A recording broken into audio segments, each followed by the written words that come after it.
네, 안녕하세요. 2019년 6월 14일 화요일 오늘 10시에 김기춘 실장님, 김장수 장관, 김관진 장관, 안보실장, 청와대에서 안보실장 재직 시에 일어난 2014년 4월 16일 세월호 보고시간 관련으로 오늘 검찰 구형이 있었던 날이에요.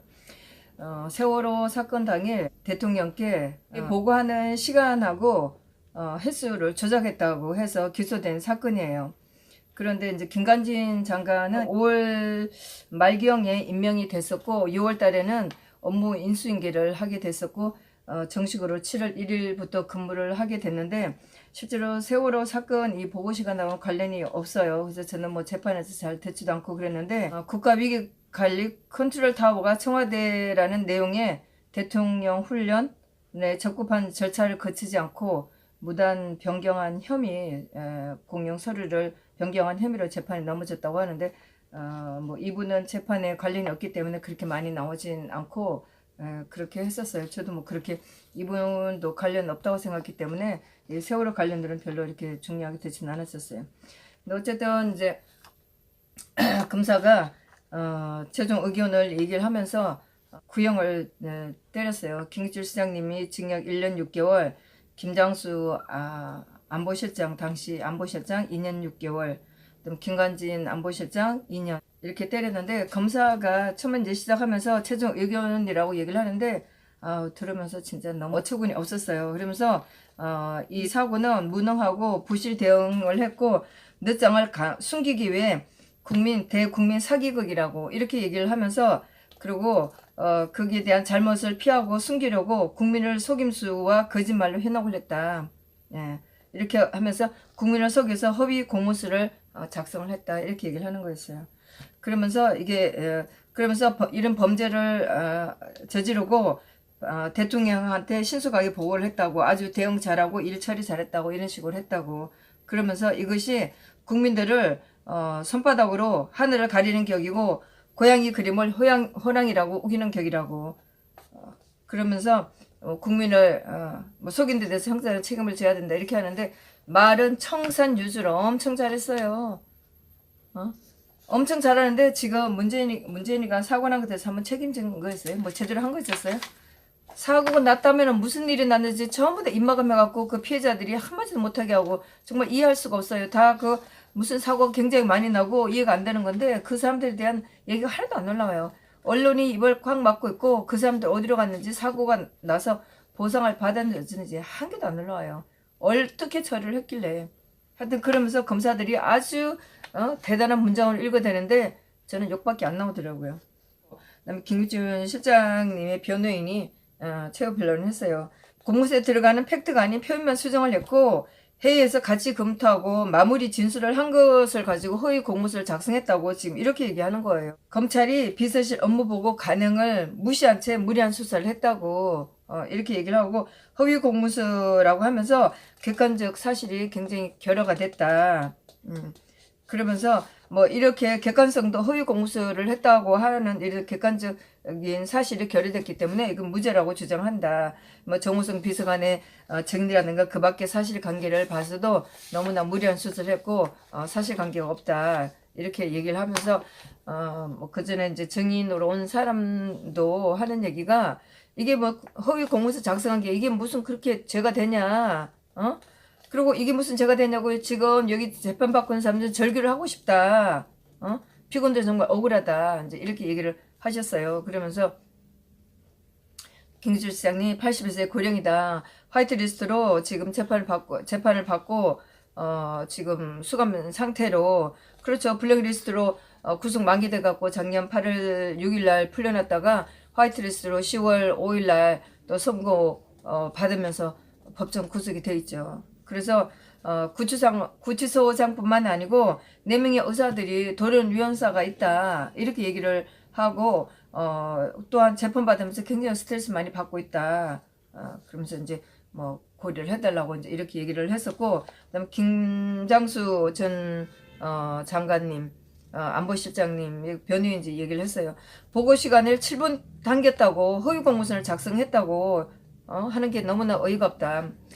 김장수 장관님 같은 경우에 대통령님께 전화를 첫 보고를 10시 15분에 했는데 검사들은 10시 22분이라는 거예요. 그러면서 하는 얘기가 세월호 사건 났을 때 10시 17분 골드타임 그 시간 전에 보고를 했다고 하면서 10시 22분이 10시 22분에 보고를 했으면서 10시 15분에 보고를 했다고 이렇게 조작을 했다고 이렇게 얘기를 하는 거예요.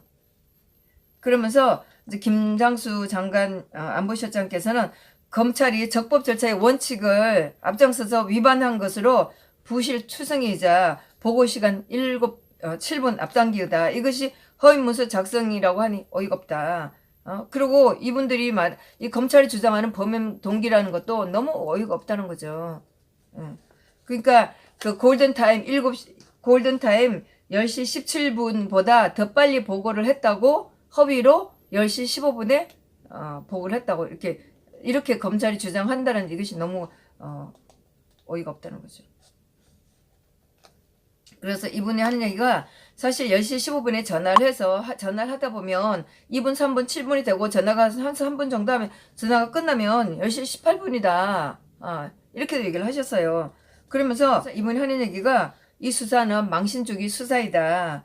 그러면서 출국 금지를 당하고 있다고. 그 이유를 모르고 있다가 한 4개월 정도 지난 후에 어떤 혐의인지 이렇게 알 수가 있었다고 이렇게 얘기를 하는 거예요. 그러면서 국방장관도 했었고 대사도 했었고 영검도 타고 있는데 도주할 이유가 없다.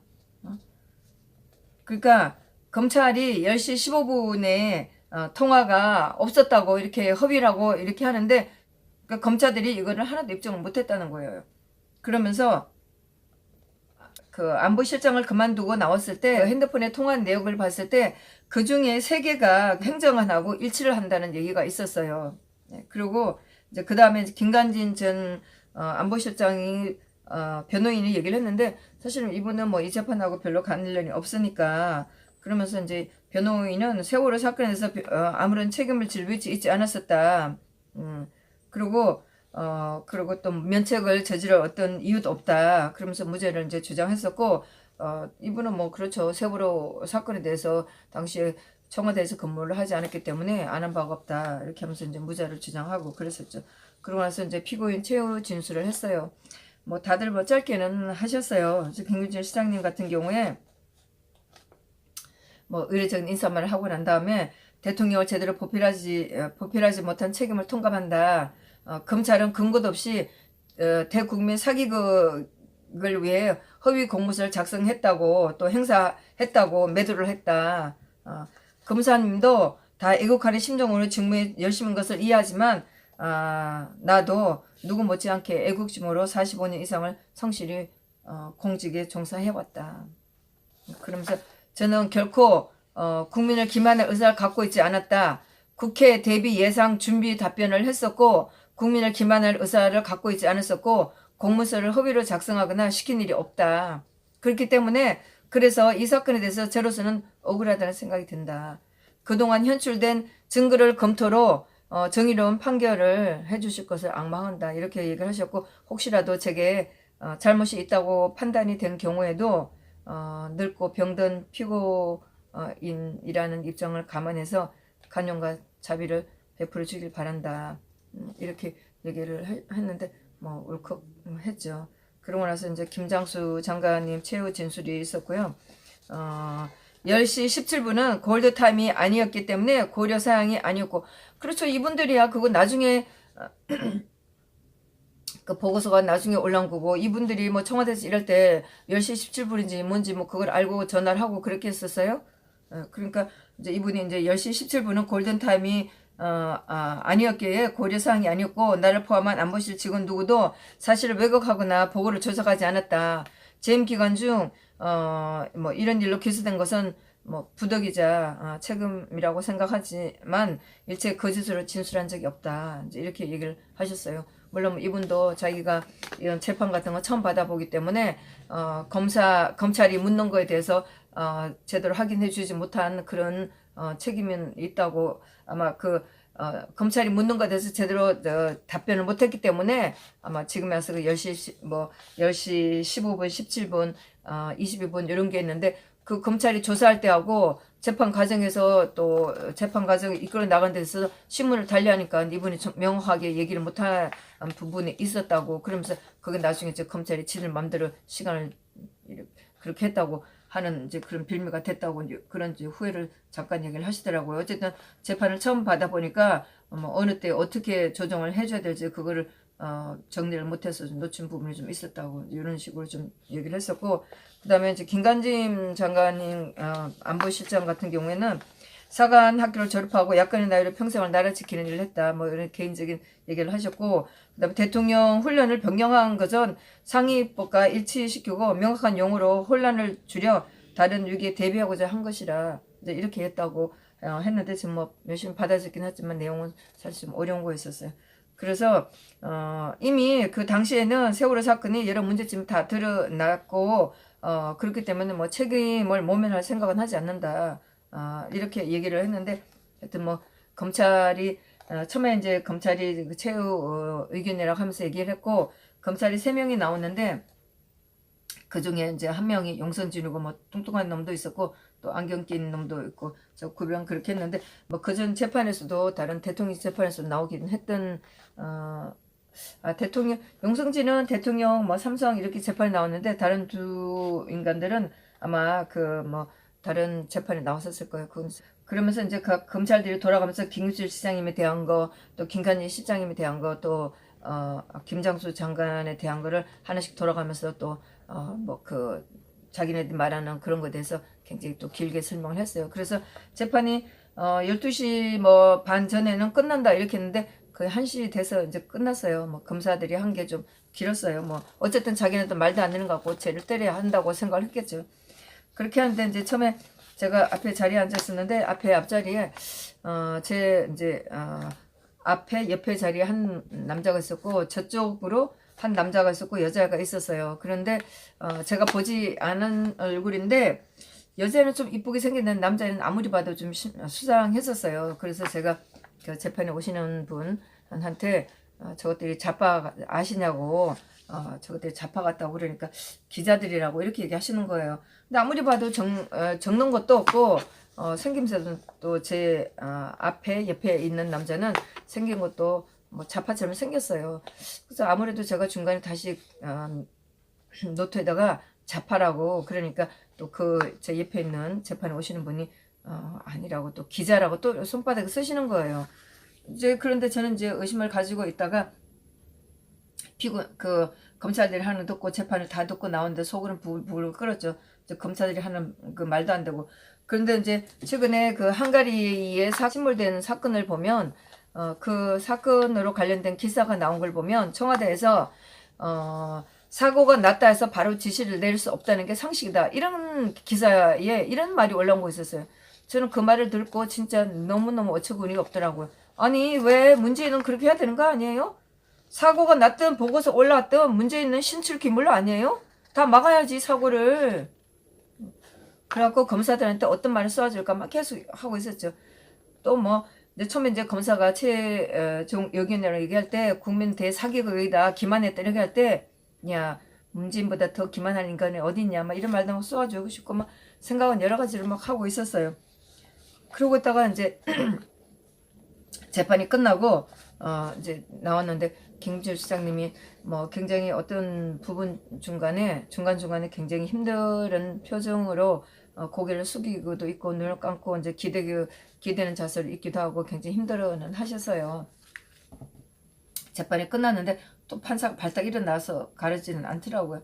그런데 이제 김기춘 시장님 굉장히 힘들게 이제 걸어서 나오시면서 복도로 나오시고, 근데 또 같이 오신 분들이 부축을 하고 얘기도 좀 잠깐 하고 그래서 이제 가시는 걸 보고 힘드시라고 인사를 하고 난 다음에 이제 뒤쪽으로 제 있는 뒤쪽으로 검사 놈들이 나오더라고요.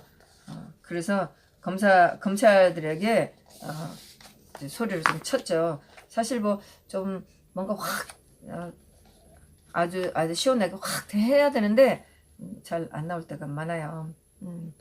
사고가 나자마자 지시를 못 내린다며, 그게 상식이라며. 문재인은 그렇게 하면 되는데 왜 딴 사람은 왜 그렇게 못해?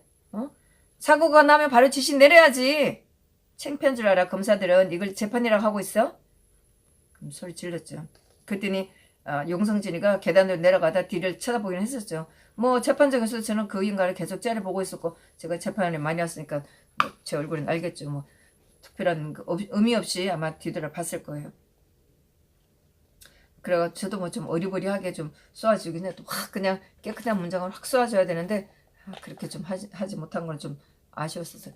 사실 뭐 여러 사람들이 와 있어야지 말도 확 나가는데 방청객은 저 혼자 있었고 좌파들이 4명 그 다음에 이제 그 다 세 분들하고 관련된 분들이 오셨어요. 예, 그렇게 기자들은 4명 됐다가 5명 됐다가 이제 이렇게 있었죠.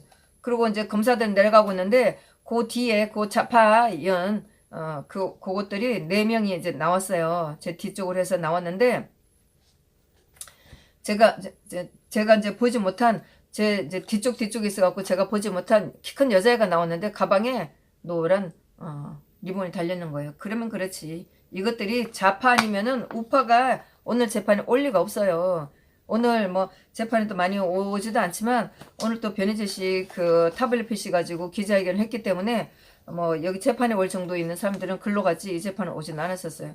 딱 보니까 그 좌파들이죠. 그것들이 얼굴 좀 익지도 않은 인간들이 나왔었고 생긴 꼬라지도 딱 좌파들이니까요. 그래서 그 인간 지나가는 거 보고 야 사고 난 거 문재인 보고 좀 따지라고 그래.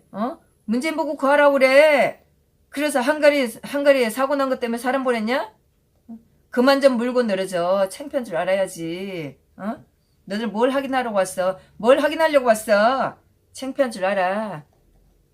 계단인데 엘리베이터 타고 내려가는 인간들한테 막 그렇게 했죠. 물론 뭐 제 편이 많았으니까 힘을 좀 냈겠지만 물론 없어도 했었을 거예요. 저는 아마도 어쩌면 그분들이 안 나오셨다면 재판에 오신 분들이 안 나왔으면 제가 엘리베이터 더 가까이 가고 아주 딱 보고 아마 그 말을 쏘아댔는지 모르겠어요. 그리고 이제 그 인간들 4명 아무래도 좀 분위기가 좀 그러니까 그 인간들 4명 따로 엘리베이터를 타고 이제 뭐 다른 분들 다 밖에서 이제 나오시고 관련된 분들 밖에 나오시고 그랬더니 김장수 장관이 이제 나중에 오시면서 저한테 악수를 하면서 수고했다고 그냥 참으라고 그래서 제가 그랬죠. 저것들은 참을 게 아니고 이런 데서는 쏘아줘야 된다고 딴 데서 하면 제가 맞아 죽을지도 모른다고 그랬죠. 그래서 이제 그분들은 뭐 엘리베이터 타고 가시고 저는 따로 내려왔는데 따로 내려서 법원 이제 건물 밖으로 밖에 나오는데 이 인간들이 2명은 안 보이고 2명이 알짱대고 있는 거예요. 무슨 대단한 또 방청기를 또 주고 받았는지 밖에서 알짱대고 있는데 저도 조심을 하죠. 그래서 밑으로 내려와서 그 인간들이 안 보이게 멀리서 줌으로 해서 그 인간들 사진을 찍었지만 뭐 별 대단한 의미는 없죠. 그래서 재판은 그렇게 해서 오늘 이제 결심은 끝났고 7월 25일 목요일 오후 2시에 선고예요. 근데 판사가 권희라는 여자 판사인데 재판 과정에서 큰 무리는 없었어요. 뭐 검사들이 하는 것에 대해서 조금 제재를 하는 편이었고 좀 막아주는 편이었기 때문에 그렇게 뭐 좋은 결과가 나오리라고 저는 기대를 해요. 오랜만에 정말 하여튼 좀 숨 좀 쉴 수 있는 그런 판결이 나오리라고 기대를 합니다. 예, 오늘 재판 내용이었습니다.